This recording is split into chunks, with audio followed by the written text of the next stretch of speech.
Hello friends, আজি খাম মাছৰুমৰ সবজি।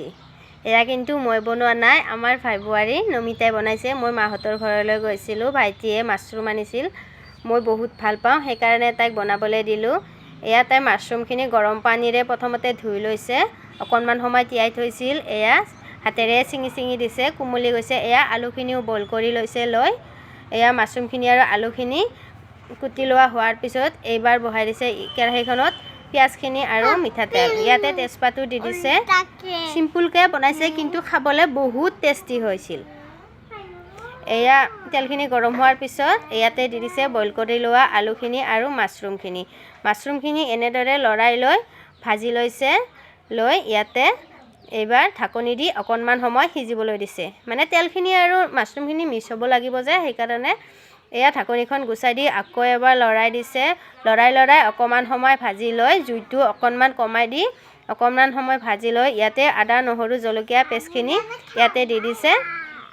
দি আকৌ ভালদৰে লৰাই লৈছে। ইয়াতে বেলেগ মছলা একো এড কৰা নাই। আদা নহৰু আৰু জলকীয়াই দিছে আৰু অকণমান জিৰা গুড়ি দিছে। জিৰা গুড়ি দিয়াখিনি ক্লিপটো লোৱা নহ'লে এয়া নিমখ হালধিও দি দিলে।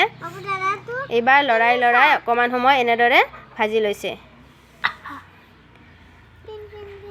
এয়া অকণমান সময় ঢাকনি নিদিয়াকৈ ভাজি লৈছে। ইয়াতে অকণমান পানী এড কৰি দি আকৌ লৰাই ঢাকনি নিদিয়াকৈ ভাজি লৈছে। এয়া দেখিবলৈ লোভনীয় হৈছে, দেখিছেনে? কোনে কোনে মাছৰুম খাই ভাল পায় জনাবচোন দেই।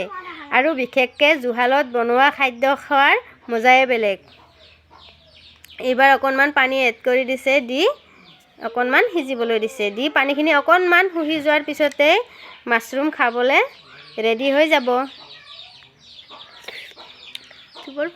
এইবাৰ অকণমান সময় উতল অহাৰ পিছত ইয়াতে ধনিয়া পাত দি লৰাই দি এয়া মাছৰুম ৰেডি হৈ গ'ল। খাবলৈ কিন্তু বহুত টেষ্টি হৈছিল।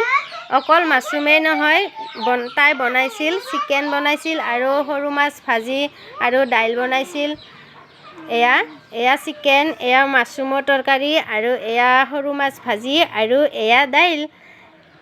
আমি তৃপ্তিৰে এসাঁজ খালোঁ আজি ভাইটিহঁতৰ ঘৰত। আজিলৈ আহিছোঁ। ভিডিঅ'টি চোৱাৰ বাবে বহুত